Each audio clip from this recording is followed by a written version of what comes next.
think I'll go ahead and make a video about it. Yeah. Ready? Let's go. Can I get an encore? Do you want more? Cook and roll with the Brooklyn boys. So for one last time, I need y'all to roll. Yeah. Now what the hell are you waiting for? After me, there should be no more. So for one last time, make some noise. Get him, Jay. Who you know fresher than Ho? Riddle me that. The rest of y'all know where I'm. What is going on, everybody? This is your boy Kev here with I Think Too Much, and literally I think too much. And I figured today that I'd go ahead and make a video for a lot of you guys and girls out there who's thinking about becoming an executive protection agent / bodyguard, and what are the differences between that and what is the overall concepts of becoming one. It really depends on what all can you offer that you can bring into the table. Now, there are certain type of security companies out there that will allow you to do executive protection or bodyguard work, but typically it is a lot of companies that require you to have law enforcement and military experience.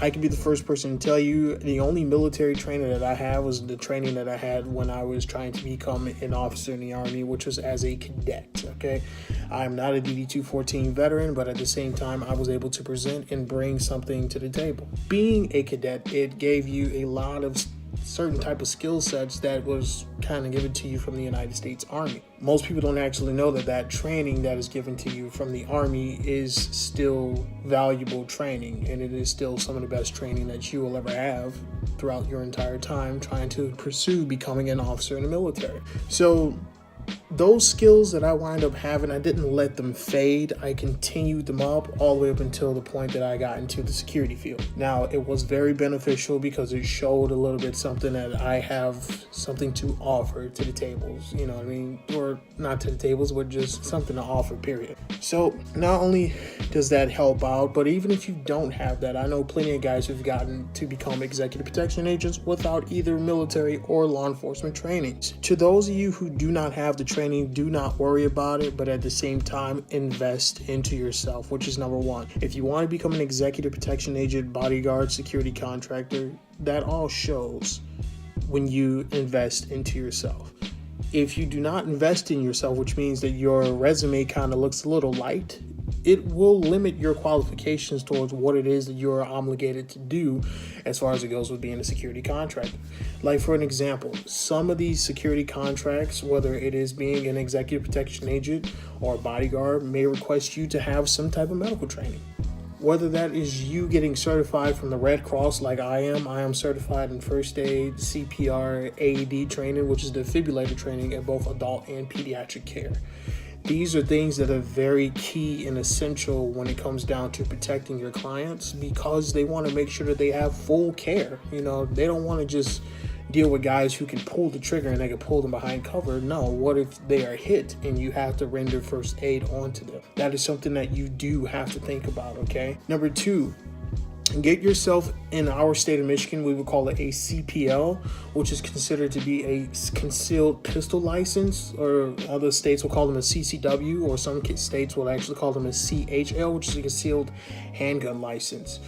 Find out exactly whatever the cost is in your state, or if not in your state, then or even in your state, in your county. I guess from what I heard is that it varies in some counties around the United States, which is, I wouldn't, I don't know. I'm not a CPL instructor, so I can't really announce that. I am a firearms instructor, but I'm not a CPL instructor. So anyways, number three, make sure that you are very disciplined, okay? If there are certain areas in your life that you're not disciplined at, which means like you cannot focus directly onto, this field really isn't for you. In other words, meaning if you focus on outside influences, because there has been quite a few people who has been terminated, or if not terminated, just kind of set to the side because they have outside influences that is blocking their clear path, so their mental, because they cannot focus on this. And take it from me, it's happened to me beforehand, because I've had a lot of things going on in my personal life. I didn't know how to do specific things, and it was kind of affecting me at a certain point in time where, I had been approached by a certain executive, was like, hey, so we're going to put you to the side real quick because you got a lot going on, and, we're not firing you. You can still work with us, but just not in this area. And the only reason being is because a lot of the contracts that I actually work in are high threat contracts. And not only they are high threat contracts, but they require a specific person to be 100% focused. And, you cannot not be focused in this. So you want to have discipline. You want to be disciplined in a lot of areas. If you are the type of person who is on Facebook, Instagram, Twitter all day long, and you're, walking up to your buddies and saying, hey man, look at this video and stuff like that, and they're being extremely vigilant, they're going to look at you like, we don't really need this cat. You know what I mean? He's the type of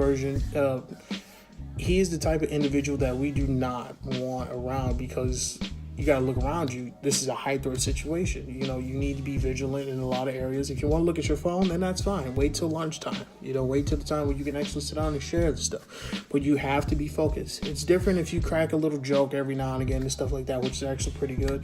But there is a time and place for specific things, and need to be said that you need to be disciplined in these areas. Number 4, marksmanship. Marksmanship is a big thing. Now, you guys did hear me say it earlier that I am a firearms instructor, and there are specific things that I know how to do that the average gun owner does not know how to do. And it's very simple. I'm not going to say the average gun owner, but the average shooter does not know how to do. Versus people who keep up on firearms and stuff like that, people who put all of their money into their training and not into their gun, because that is a huge thing that I see on the range all the time. You'll have a guy come in with almost a $2,000 pistol, but with $10 training.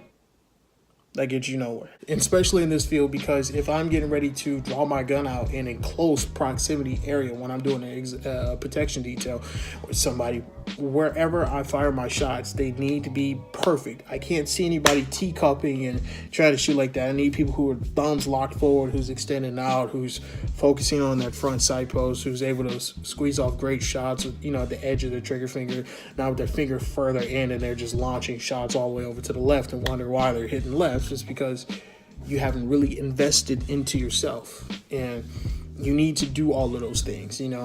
Invest into yourself as much as you can when it comes down to being in this field. Number 5, being physically fit. I struggle with this, and especially in my field, I've struggled with this quite a lot, and it's only because it's something that you have to do yourself on your own time.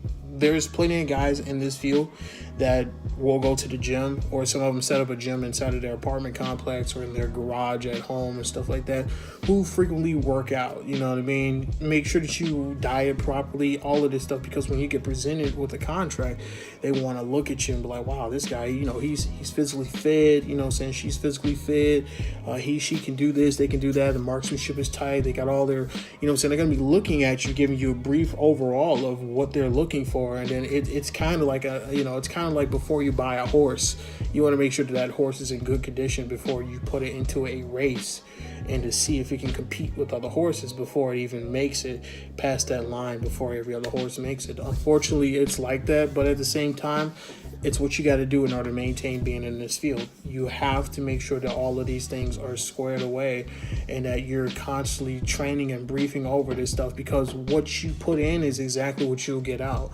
A lot of people expect that when they go into this field, I work security. Well, that's great. I'm a security contractor. That's like, oh, that's great. Well, what all do you do? And let's go ahead and take some time out to talk about this. There's a lot of people who don't really know that the term security contractor is vast. It is a vast, term. It is a vast term, period. You have security contractors who make minimum wage. The country's lowest minimum wage would be like $7.40. Somebody's out there just going to do the job. And you have contractors that make, early to mid 6 figures contracting for security. And each and every single one of these individuals have a certain skill set, or no skills at all. If you're the person who's making minimum wage, unless your company provides it, and that's completely different. But for the average person, they have literally no experience whatsoever. You have some companies that will hire you as a security guard. A lot of people don't know what the difference is between a security guard and a security officer. Security guard is someone who sits on post all day doing absolutely nothing and just guarding a door, or an entry point or an area, versus a security officer security officer is one of more of a professionalism. They're inside, suit and tie almost type of fashion, and they're doing patrols around either in a parking lot or something like that. And both of these fields can be armed and unarmed. It depends, saying they have officers for more professional settings, such as like office buildings and stuff like that. They have guards at most areas, like, I don't know, like an industrial landfill or something like that, or maybe at a car lot somewhere in the middle of nowhere. People who are not going to really be seen as much. And typically when you see guards, they're more so some of the people who look a lot more unprofessional, dirty uniforms and stuff like that, versus a security officer. Uniform is spiffy, haircut all the time, speaks very proper and is always engaging with the public. Those are the ones that are out there that are the differences between your officers and your guards.